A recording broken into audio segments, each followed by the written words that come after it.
हुँ।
Good morning, students.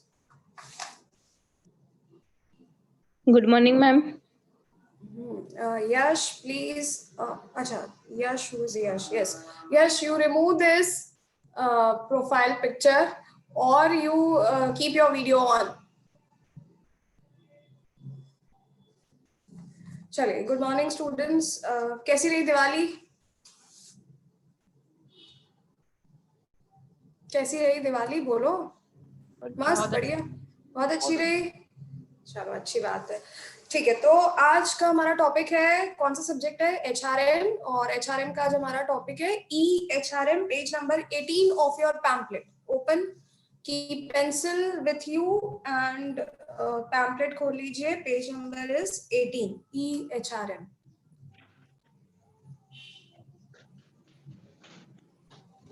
तो third year की exams आ गई, इंटरनल्स आ गए. अब जैसे ही उनके इंटरनल्स खत्म होंगे, it would be your turn.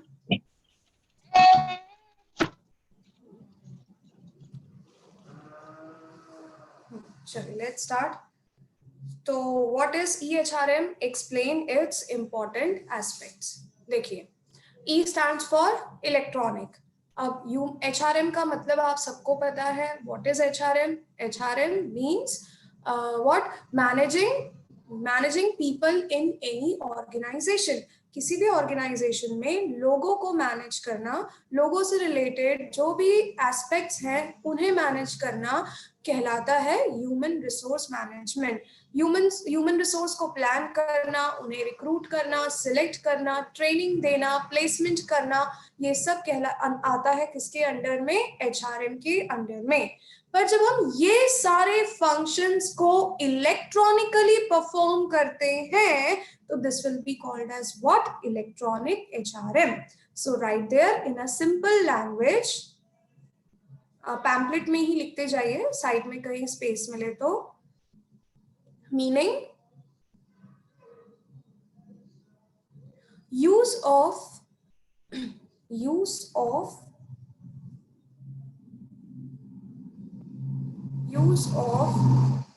Devam, are you writing or not?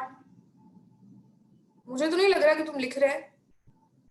Pamphlet नहीं है मेरे पास. पैम्पलेट नहीं है. Use of information. हाँ ठीक है, चलो कोई नहीं. Use of information technology. Use of information technology and web-based technology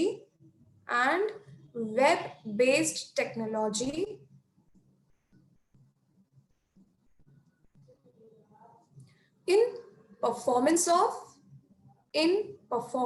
of HRM activities. In performance of HRM activities. Yes. तो HRM ह्यूमन रिसोर्स मैनेजमेंट की एक्टिविटीज में जब हम किसका यूज करते हैं? टेक्नोलॉजी का यूज करते हैं. तो it could be information technology और web based technology. Web based मतलब इंटरनेट, है ना. तो जब हम, और इंफॉर्मेशन टेक्नोलॉजी यानी applications, various softwares, various apps का यूज करके और इंटरनेट का यूज करके जब हम ह्यूमन रिसोर्स मैनेजमेंट की एक्टिविटीज को परफॉर्म करते हैं तो this is called as what? EHRM. कोई डाउट किसी को? क्लियर? ठीक है. इसी के आगे लिखिए. It involves use of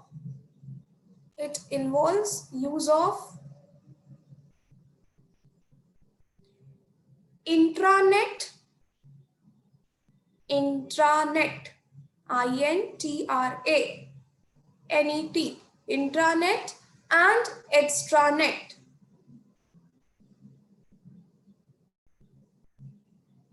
Involves use of intranet and extranet for creating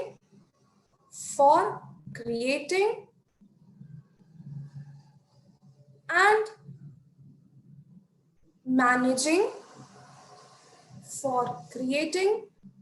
managing database.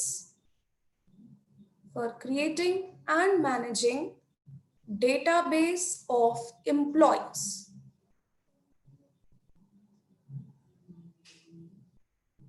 Creating and managing database of employees. क्या मतलब हुआ? देखिए, what is intranet? इंट्रानेट का मतलब होता है जब कोई ऑर्गेनाइजेशन अपना पोर्टल बनाती है जिस पर उसके एम्प्लॉयज इंफॉर्मेशन शेयर करते हैं और इंफॉर्मेशन का डेटाबेस बनाया गया है किसी एक पर्टिकुलर कंपनी से रिलेटेड, जैसे यूविल। अब अगर यूविल अपनी कोई वेबसाइट क्रिएट करती है, कोचिंग अपनी कोई वेबसाइट क्रिएट करती है जिसपे एम्प्लॉयज को, हर एक एम्प्लॉय को क्या दिया गया है? आईडी पासवर्ड दिया गया है। हम जो भी बिजनेस कर रहे हैं उसकी सारी इंफॉर्मेशन अगर मुझे फीड करनी है उस पोर्टल पर, तो I will enter my ID, I will enter my password. तो व्हाट इज इंट्रानेट? इंट्रानेट मतलब एक ऐसा पोर्टल जिसमें किसी एक ऑर्गेनाइजेशन के सारे एम्प्लॉयज एक दूसरे से कनेक्टेड हैं। अंडरस्टूड?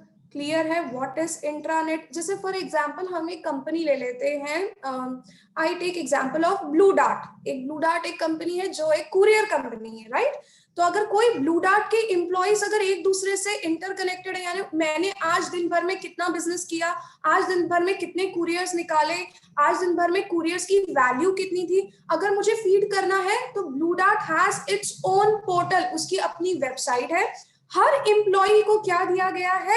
उसका आईडी पासवर्ड दिया गया है। तो जो भी बिजनेस एम्प्लॉयज कर रहे हैं और information is there within that company, information अगर एक कंपनी के अंदर ही रहनी है तो हम एक पोर्टल क्रिएट करते हैं, वेबसाइट क्रिएट करते हैं, and such thing is called as intranet because the information और the business or the database remains within the organization।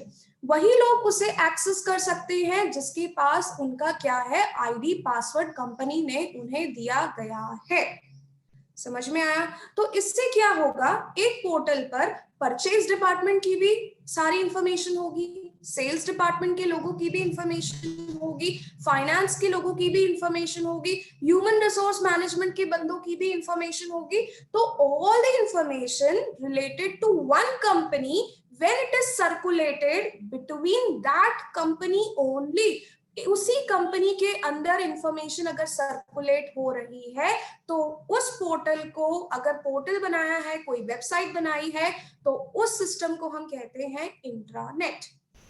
अब आते हैं एक्स्ट्रानेट के बारे में बात करें तो एक्स्ट्रानेट मतलब when two different business organization can share information with each other using certain portal। जब कोई दो अलग बिजनेस ऑर्गेनाइजेशन एक दूसरे से क्या कर सकती हैं? एक दूसरे से इंफॉर्मेशन शेयर कर सकती हैं उस पोर्टल को। एक कंपनी नहीं है यहाँ पर, various companies can share information with each other. That system is called as what? Extranet. Is it clear? Understood? Concept of intranet and extranet. Got it? तो EHRM में there is a use of intranet. Intranet यानी जब हम business या information को circulate कर रहे हैं within one organization only, and extranet is B2B commerce. B2B commerce मतलब एक्स्ट्रानेट में दो अलग बिजनेस ऑर्गेनाइजेशंस जब अपनी इंफॉर्मेशन या बिजनेस शेयर कर रही हैं यूजिंग सर्टेन पोर्टल, तो उसे हम कहेंगे एक्स्ट्रानेट। किसी को कोई डाउट? No ma'am. ठीक है, तो मैं मीनिंग को सम अप करती हूँ। मीनिंग का मतलब, EHRM का मतलब जब हम टेक्नोलॉजी को लेकर आते हैं ह्यूमन रिसोर्स की एक्टिविटीज को करने में, तो वो कहलाएगा। और टेक्नोलॉजी कौन सी होगी? या तो इंफॉर्मेशन टेक्नोलॉजी या वेब बेस्ड टेक्नोलॉजी का यूज करके हम क्या कर रहे हैं? HRM की एक्टिविटीज को परफॉर्म कर रहे हैं। इसमें किसका यूज हो रहा है? इंट्रानेट और एक्स्ट्रानेट का यूज हो रहा है। Intranet when the business is done or when the information remains within one organization, जैसे कि कोई एक वेबसाइट बना दी, उसमें सारे एम्प्लॉयज की इंफॉर्मेशन है और कोई भी एम्प्लॉय को अगर अपना डेटा फीड करना है उसमें, तो उसे अपना आईडी पासवर्ड डालना पड़ेगा। उसे अगर कोई इंफॉर्मेशन चाहिए कंपनी की, तो उसे अपना आईडी पासवर्ड डालना पड़ेगा। तो यहाँ पर information is within the organization, and when information is circulated between two different business organization, तो अगर कोई दूसरा पोर्टल बनाया गया है तो उस सिस्टम को हम कहेंगे extra net. Done? Is it clear? समझ में आया? चलिए नेक्स्ट आते हैं। कम ऑन, अपने पैम्पलेट में देखिए, next topic is directly come two aspects of EHRM। Meaning और सब कुछ जो भी उसमें लिखा है, that is very difficult language, this much is enough. Directly come two aspects of EHRM। मिला सबको? पेज नंबर 18 पर है। Yes, ma'am. हाँ, एस्पेक्ट्स ऑफ EHRM में सबसे पहला एस्पेक्ट होता है e job design and e job and job analysis. देखिए, e job design and job analysis का मतलब क्या है? ह्यूमन रिसोर्स मैनेजर का काम है ये देखना कि कहाँ कहाँ पर वैकेंसी है, उस वैकेंसी को फिल करने के लिए कैसे स्किल की जरूरत है, यानी कैसे एम्प्लॉयज की जरूरत है। फिर वो क्या करता है, एक डेटाबेस बनाता है जिसमें जितने भी एम्प्लॉयज हैं ऑर्गेनाइजेशन के अंदर, उन सब की क्वालिफिकेशन और स्किल्स को फीड किया जाता है। तो हमारे पास एक बैंक बन गई जिसमें क्या है, जितने भी एम्प्लॉयज हैं ऑर्गेनाइजेशन में, उन सब की क्वालिफिकेशन और स्किल्स का डेटा अवेलेबल है। अब अगर कोई वैकेंसी हुई है तो वो क्या करेगा, उस वैकेंसी में जो रिक्वायर्ड स्किल है उसे उस डेटाबेस में अवेलेबल इंफॉर्मेशन के साथ मैच करेगा, एंड आफ्टर मैचिंग ये आउटपुट निकल कर आएगा कि कौन से एम्प्लॉयज हैं कंपनी में जो इस वैकेंसी या इस जॉब को प्रॉपरली हैंडल कर सकते हैं।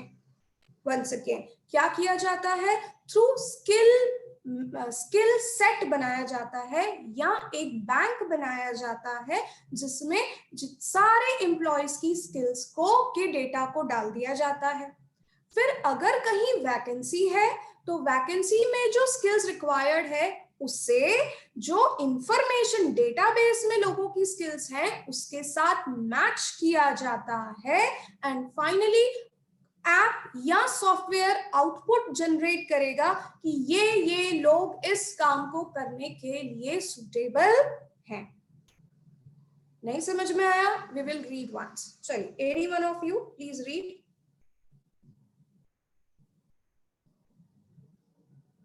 तो पढ़ो जल्दी, any one of you. No one is having pamphlet और व्हाट? सब है ना पैम्पलेट? तो चलिए प्लीज पढ़िए। पैम्पलेट क्यों नहीं कलेक्ट किया आप लोगों ने अभी तक?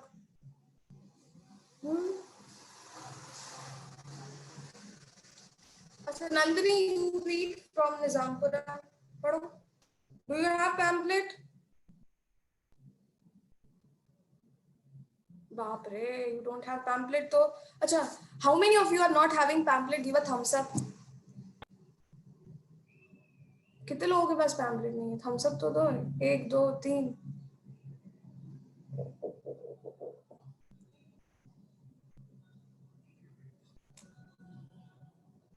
बहुत सारों के पास पैम्पलेट नहीं है। So any one of you who is having pamphlet, please read. मेरे पास है मैम। हाँ पढ़िए please. Aspects of e commerce ना, EHRM ना।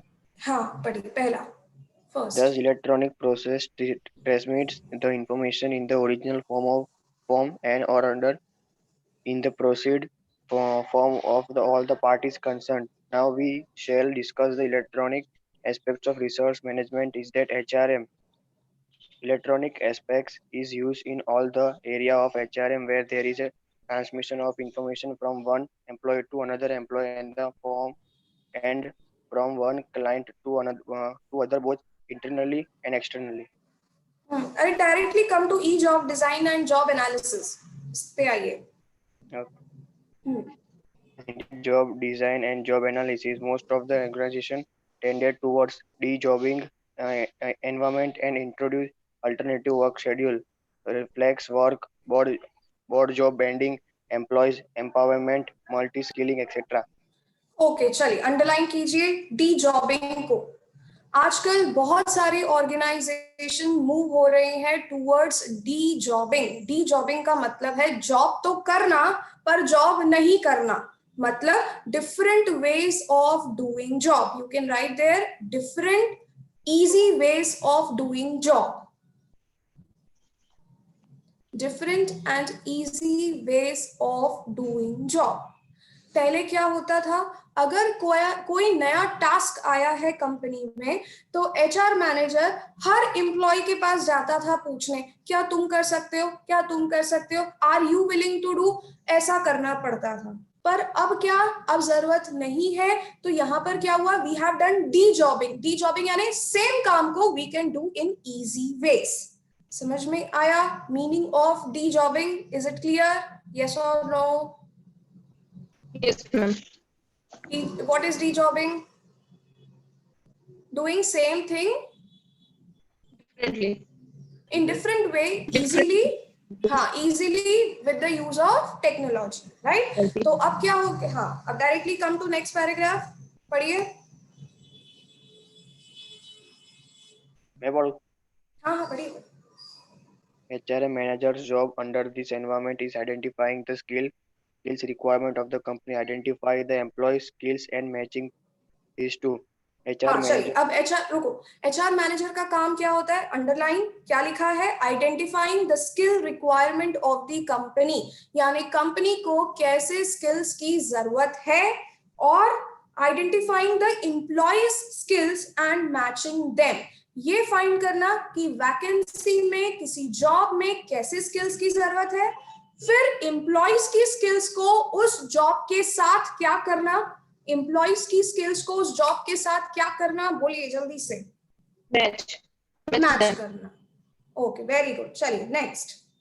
HR managers do this activity through listening skill and competitive mapping. These हाँ तो underline again these two.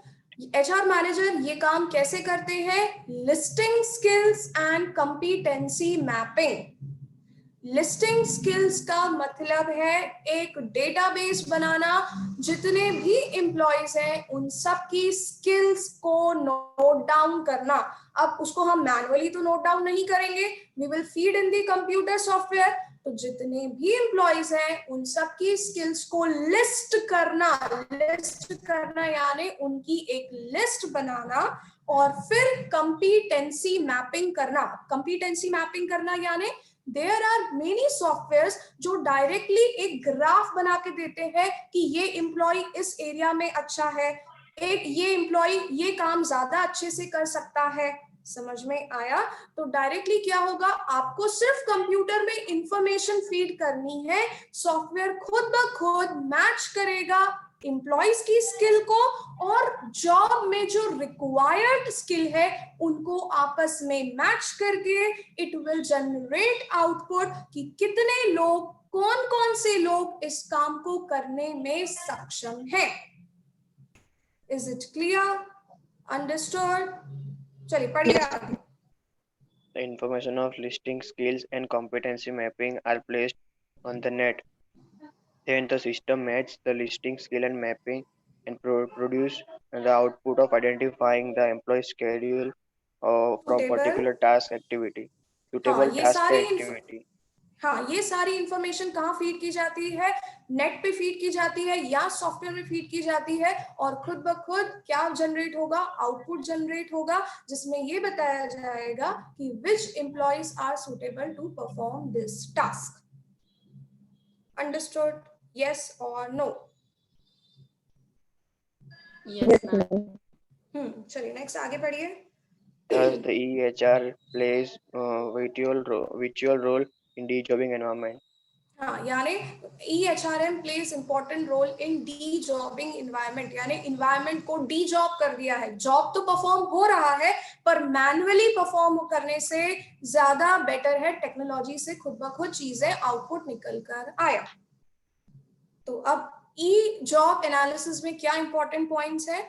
E job analysis में सबसे पहले तो EHRM से इन्वायरमेंट कैसा हो गया है, डी जॉबिंग इन्वायरमेंट हो गया है। सर्कल कर लेना वो वर्ड्स को, The environment has become de-jobbing. De-jobbing का मतलब है doing things easily with the use of technology. उसके बाद नेक्स्ट चीज क्या होता है यहाँ पर दो कंसेप्ट यूज होते हैं, listing skills and competency mapping. Listing skills का मतलब है कि डेटाबेस बनाना, कि जितने भी एम्प्लॉयज हैं उन सबकी स्किल्स को नोट डाउन करना, नोट डाउन पेपर पेन पे नहीं करना, feeding in the software. Competency mapping में ये बताना कि which employee is good in which area. Finally जब इंफॉर्मेशन फीड की जाती है नेट पे या सॉफ्टवेयर पर, तो खुद ब खुद आउटपुट जनरेट होता है कि कौन कौन से लोग किसी पर्टिकुलर टास्क को अच्छे से परफॉर्म कर सकते हैं. Is the concept clear? Yes ma'am. चलिए नेक्स्ट आते हैं ई ह्यूमन रिसोर्स प्लानिंग. पढ़िए. Computer programs are developed use external of planning human resources requirement based on the data and information. This program indicates the number of employees required for each category of the jobs and based on sales and production forecasts.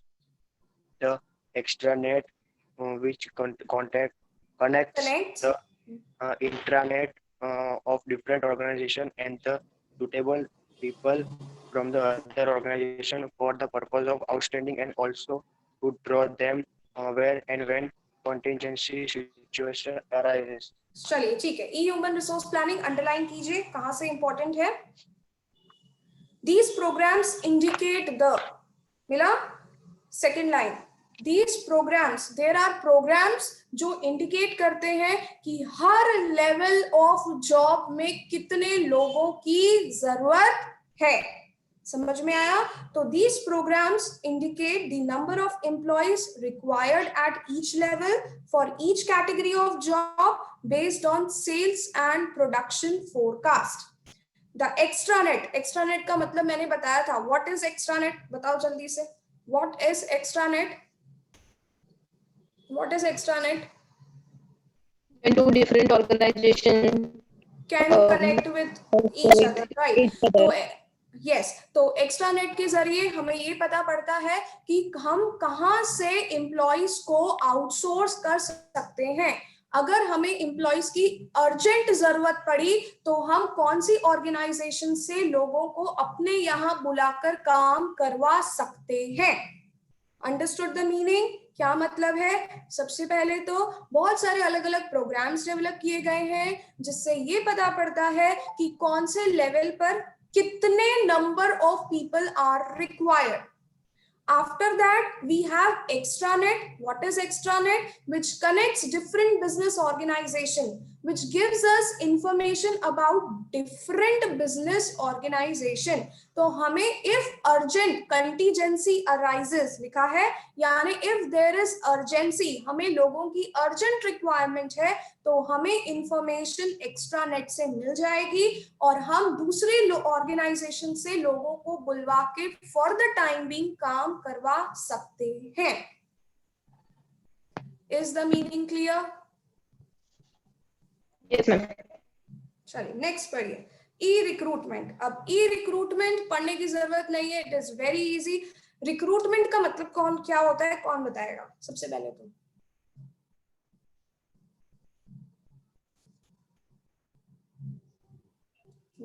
यार we have made video for that. Video तो कोई देखता ही नहीं है. Recruitment का मतलब क्या होता है? हाँ, एम्प्लॉइज को ऑर्गेनाइजेशन में लाना.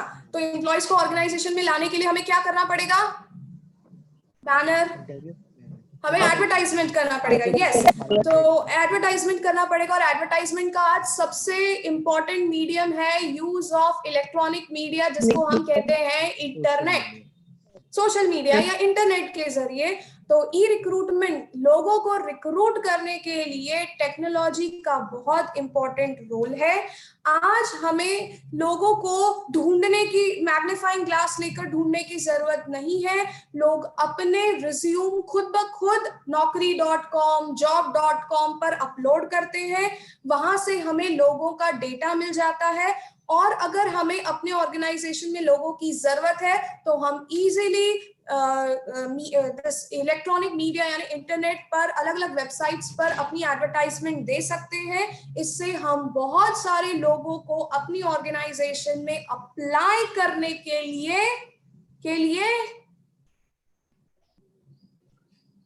बुला सकते हैं, अट्रैक्ट कर सकते हैं। Is it clear? समझ में आया? What is E recruitment? Advertising on different websites, on different platforms, on internet. उसके अलावा लोगों को भी ढूंढने की जरूरत नहीं है, लोग खुद अपने रिज्यूम्स अलग अलग वेबसाइट्स पर अपलोड करते हैं। Understood?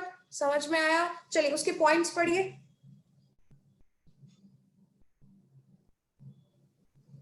A click on the mouse present 240,000 job sites on the to the candidate. Right.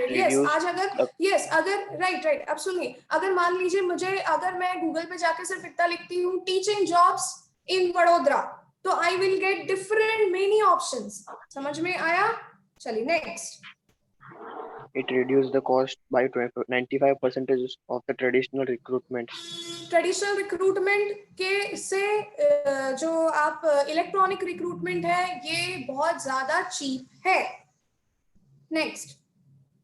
It reduces the time from normal 43 days of traditional recruitment to the just few days. Few days में आप बहुत सारे लोगों को attract कर सकते हो कि वो आपके ऑर्गेनाइजेशन में अप्लाई करें। Next. It presents the list of job opportunities to the candidates when he submit detail of his or her skill set. Yes. Next. It shortlists the candidates by matching the candidates' qualification, skill, etc. हाँ, very important, इसको टिक कर दीजिए। ई recruitment में सबसे बड़ा benefit जो मिला है, हमें एक एक पर्सन का रिज्यूम लेकर बैठना नहीं पड़ता कि अरे इसने तो एमबीए नहीं किया है, इसने एमबीए किया है। ऐसा करने की जरूरत नहीं है। आप जितने भी रिज्यूम्स हैं उनकी इंफॉर्मेशन कंप्यूटर में डालिए, कंप्यूटर खुद कैंडिडेट्स को क्या कर देगा? शॉर्टलिस्ट कर देगा। तो it helps in easy short listing of candidates. Very important जो बेनिफिट हमें मिला है वो ये है कि लोगों के रिज्यूम को लेकर बैठना नहीं पड़ता कि अरे ये क्वालिफाइड है, ये क्वालिफाइड नहीं है। नहीं, कंप्यूटर खुद ब खुद जो सॉफ्टवेयर है वो खुद ब खुद लोगों को शॉर्टलिस्ट कर देता है। Next. It also prepares interview schedule and communicates the same to the candidates.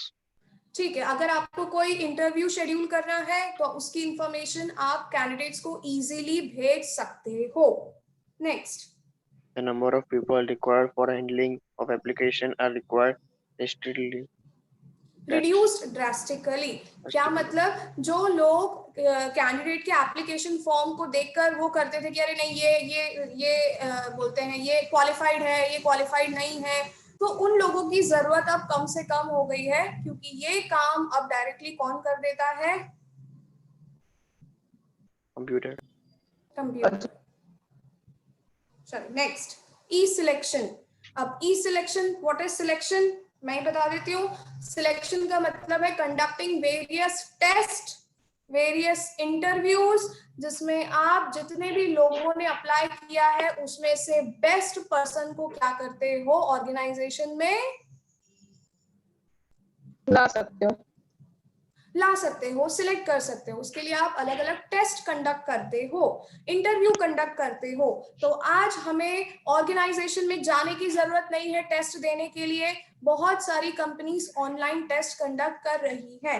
शायद आप लोगों को भी पता होगा, अभी लॉकडाउन में फ्लिपकार्ट है, उसने अपनी वैकेंसीज निकाली थी, अमेजोन ने अपनी वैकेंसीज निकाली थी फॉर ग्रेजुएट लेवल ऑल्सो। तो सब सारे इंटरव्यू, सारी टेस्ट जो ली थी वो सब ऑनलाइन मोड में ही ली थी। समझ में आया? टेस्ट पेपर दे यूज्ड टू सेंड। जैसे आप लोग अभी टेस्ट दोगे ऑनलाइन, तो ऑल द टेस्ट, अब जितने भी सिलेक्शन का प्रोसीजर है, टेस्ट लेना, इंटरव्यू कंडक्ट कराना, वो सब हो रहा है with the use of internet. Clear? बंदे को कंपनी में जाकर टेस्ट देने की जरूरत नहीं है। चलिए पढ़िए।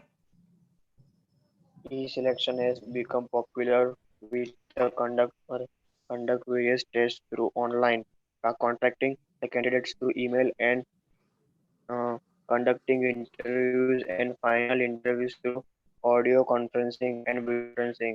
Further, the employees get the reference letter opinion from the referrer through email. Yes, तो अगर रिजल्ट जो होता है, आपने अच्छा परफॉर्म किया कि नहीं, आप सिलेक्ट हुए हैं कि नहीं, वो किसके थ्रू कम्युनिकेट कर दिया जाता है? ईमेल्स के थ्रू कम्युनिकेट किया जाता है। तो audio conferencing and video conferencing के द्वारा ऑनलाइन मोड में आजकल सिलेक्शन प्रोसेस कंडक्ट किया जा रहा है। Yes, next, advantages of E selection. पहला, Candidate- the candidate पढ़िए। The candidate need to move from his place to take the written test, preliminary interview and final interview. Thus, it eliminates inconvenience. Inconvenience, yes, candidate को move करने की जरूरत नहीं है from his place to the place of organization. वो घर बैठे बैठे सिलेक्शन प्रोसीजर में एंटर हो सकता है। The next is it reduces time for selecting, कम हो गया है, आप कम टाइम में ज्यादा काम कर पा रहे हो। It drastically reduces the cost, अब कॉस्ट भी रिड्यूस हुई है। तो पहला एडवांटेज क्या था कि एम्प्लॉय को एक जगह से दूसरी जगह मूव नहीं करना है। सेकेंड इज कॉस्ट कम हो गई है एंड टाइम कम हो गया है। पर डीमेरिट क्या है, डिसएडवांटेज क्या है? जो हम बोलते हैं ना कि हाँ हम इतना अच्छा ऑनलाइन पढ़ा रहे हैं, पर ऑफलाइन की तो बात ही कुछ और थी। जैसे बच्चे क्लास छोड़ के बीच में नहीं जा सकते थे, जैसे अभी लीव कर देते हैं, वैसा नहीं हो सकता था। तो वही कहना है कि सिलेक्शन आप ऑनलाइन तो कर रहे हो, बट ऑफलाइन की बात अलग थी। अलग अलग साइकोलॉजिकल टेस्ट जो कंडक्ट किए जाते थे, अब वो ऑनलाइन कंडक्ट नहीं किए जा सकते। Is it clear? There are various tests which cannot be conducted online, और online में people are not honest, right? तो honesty of people can also not be judged when you are conducting test online. ठीक है, clear है, समझ में आया? चलिए डायरेक्टली आ जाते हैं ई परफॉर्मेंस मैनेजमेंट। ई परफॉर्मेंस मैनेजमेंट का मतलब क्या होता है? देयर आर अगेन, हर चीज में अगर लॉन्ग आंसर लिखते हैं तो all the things are same. There are various software design जो ये बताते हैं कि एम्प्लॉय इज परफॉर्मिंग गुड और not. There are various software जो एम्प्लॉयज को रेटिंग देते थे, जैसे पहले हमारी रेटिंग आप लोग करते थे, राइट? कि वेदर द टीचर, आप लोग हमें रेट करते थे। वैसे ही there are various software design जिसमें एम्प्लॉय ने कैसा काम किया, उसने टारगेट अचीव किया कि नहीं, उसने बजट अचीव किया कि नहीं, इसकी इंफॉर्मेशन डाली जाती है और खुद ब खुद कंप्यूटर रेटिंग्स देते हैं। तो e performance appraisal means use of softwares to जज whether the candidate is performing well और नॉट। समझ में आया? क्लियर है? किसी को डाउट? इसमें अंडरलाइन कर लीजिए, मैं लाइंस पढ़ रही हूं।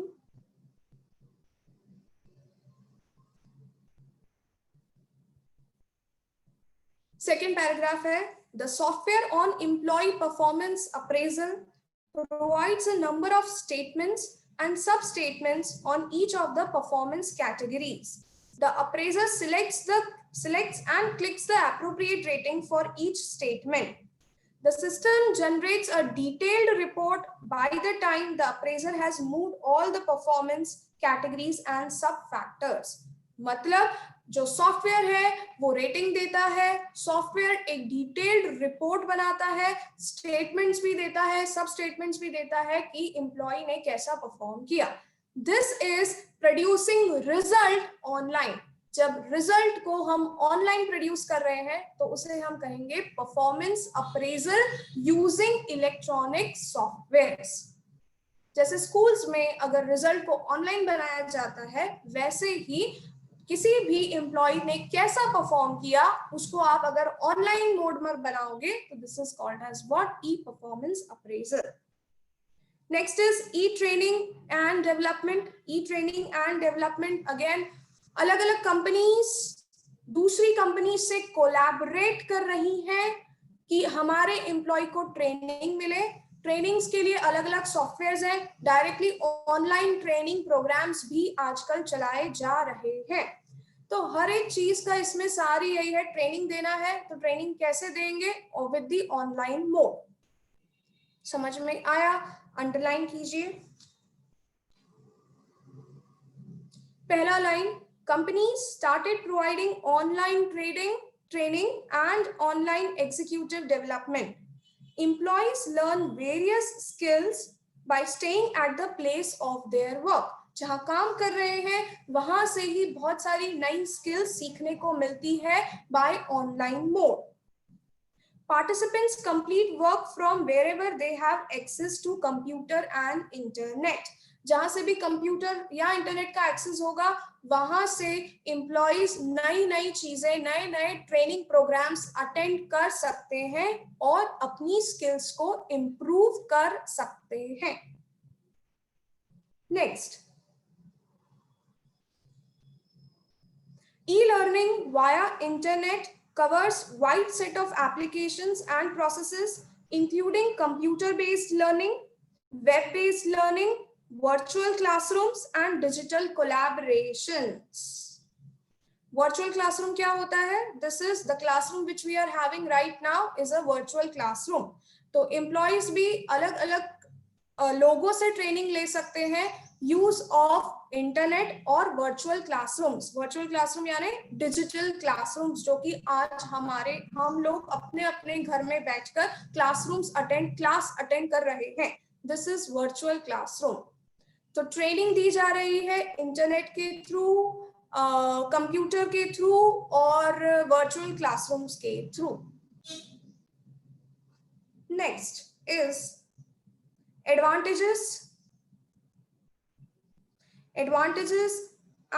advantages of e-training and development.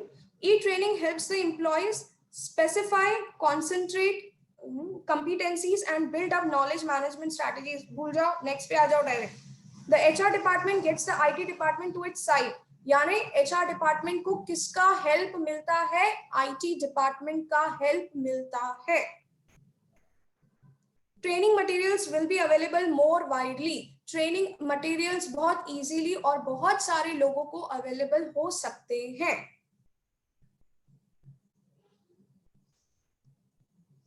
Essential conditions क्या होनी चाहिए? Facility of interaction with the tutor. Tutor से इंटरैक्ट करने को मिलना चाहिए, जैसे कि हम लोग एक दूसरे से इंटरैक्ट कर सकते हैं. Next is facility of interaction with peers. Peers का मतलब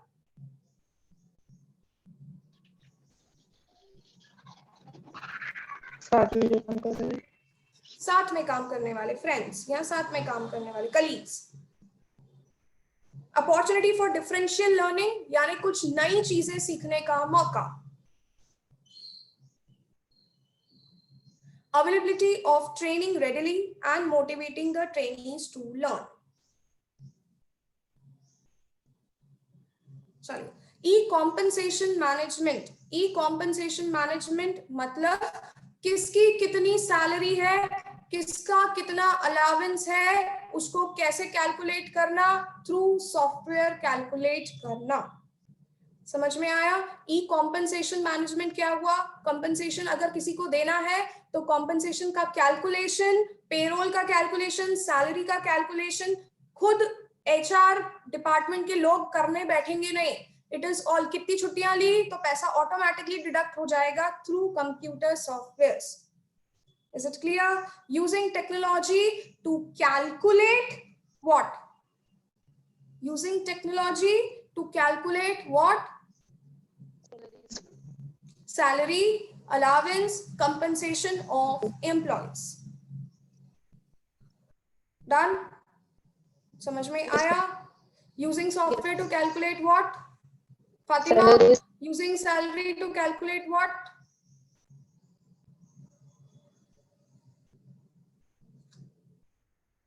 using software to calculate salary. चलिए नेक्स्ट आते हैं EHR records. Human records are created, maintained and undated with the help of computers. अब एक कंपनी में there are so many people working, तो उन सब का record is called as what? EHR record. Keeping the information about all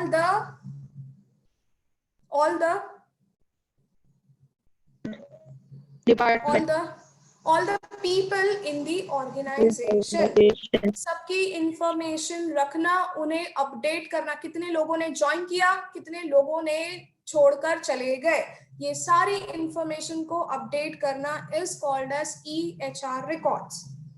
तो और क्या आएगा? Human resource records either partially and fully can be shifted or transferred from branch or regional office to head office or from one department to another department through intranet।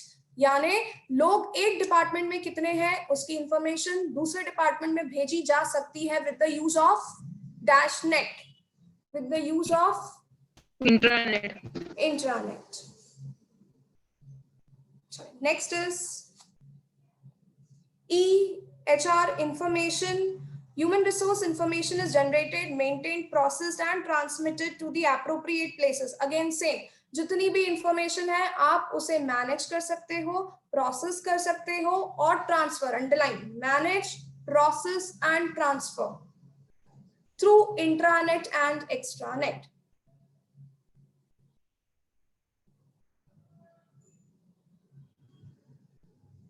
E-audit is not required, छोड़ दीजिए उसे, पर नाम याद रखना है E-audit, right, for MCQ, क्योंकि वो ऐसा क्वेश्चन आएगा। सुनिए, which of the following is not the aspect of EHRM? Which of the following is not the aspect? चार ऑप्शंस दिए होंगे जिसमें से एक कुछ होगा ही नहीं एस्पेक्ट। समझ में आया? जैसे मैंने आपको चार ऑप्शंस दिए, e job design, e selection, e recruitment and extranet. तो what is the answer? Which of the following is not the aspect of EHRM? Extranet. Extranet, क्योंकि एक्स्ट्रानेट तो एक प्लेटफॉर्म है, एक सिस्टम है, it is not the aspect. समझ में आया? तो इसलिए नाम याद होने चाहिए। ओके, तो एस्पेक्ट में सबसे पहला एस्पेक्ट कौन था? Come on everyone, unmute yourself, फटाफट बताइए तो we will end the session. पहला एस्पेक्ट कौन सा था? E job design and job analysis. हाँ, e job design and e job analysis. इसमें इंपॉर्टेंट वर्ड था सबसे पहले dejobbing, dejobbing, skill listing, competency mapping. Done? Skill listing, skill का डेटा बनाना, कंप्यूटर में फीड करना और फिर मैच करना कि जॉब के साथ, जॉब में जो स्किल्स रिक्वायर्ड है उनसे मैच करना। मैच करके खुद ब खुद कंप्यूटर क्या दे देगा? आंसर दे देगा। क्या आंसर देगा? हाँ, आउटपुट देगा। क्या आउटपुट देगा? एक ही बच्चा पढ़ रहा है क्या? क्या आउटपुट देगा कि कौन से एम्प्लॉय सुटेबल है किस स्किल्स के लिए और ऑर्गेनाइजेशन कौन से लोग, यस, कौन से लोग सुटेबल है इस काम को करने के लिए। नेक्स्ट आता है e job analysis. E job design के बाद क्या था? कम ऑन, एनीवन एल्स बोलो। यस, बोलिए। E human resource planning. Human resource planning मतलब हाउ मेनी पीपल आर, वहां पे शॉर्ट में लिख दीजिए, how many people are required to do the job. Planning का मतलब होता है कितने लोग काम करने के लिए चाहिए। How many people are required to do the job. इसकी प्लानिंग भी कंप्यूटर से ही होती है।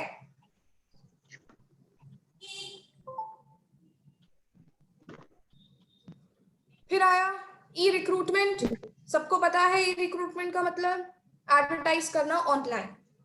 ई सिलेक्शन, टेस्ट कंडक्ट करना, इंटरव्यू कंडक्ट करना ऑनलाइन। ई ट्रेनिंग, ट्रेनिंग देना यूजिंग इंटरनेट या कंप्यूटर से ट्रेनिंग देना। इससे क्या हो गया है? वर्चुअल क्लासरूम्स क्रिएट हुए हैं। नेक्स्ट, ट्रेनिंग दे दी। उसके बाद ई कॉम्पनसेशन मैनेजमेंट। कॉम्पनसेशन मैनेजमेंट मतलब सैलरी को क्या करना, सैलरी को क्या करना, कैलकुलेट करना, कैलकुलेट करना। यस, सैलरी कैलकुलेट करना। And then we have performance management. Performance management मतलब क्या, किसने कितना कैसा परफॉर्म किया उसको रेटिंग देना।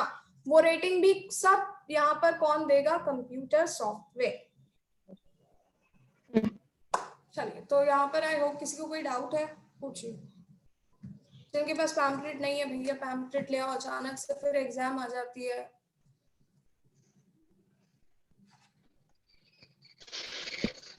वो गाना है ना, अरे पेपर आ जाती है जब भी बुलाऊं पर आती थोड़ा लेट है। चलिए, okay, we end the session. Bye bye, take care, है ना। चलिए, Bye, bye. ma'am. Bye, Bye, ma'am.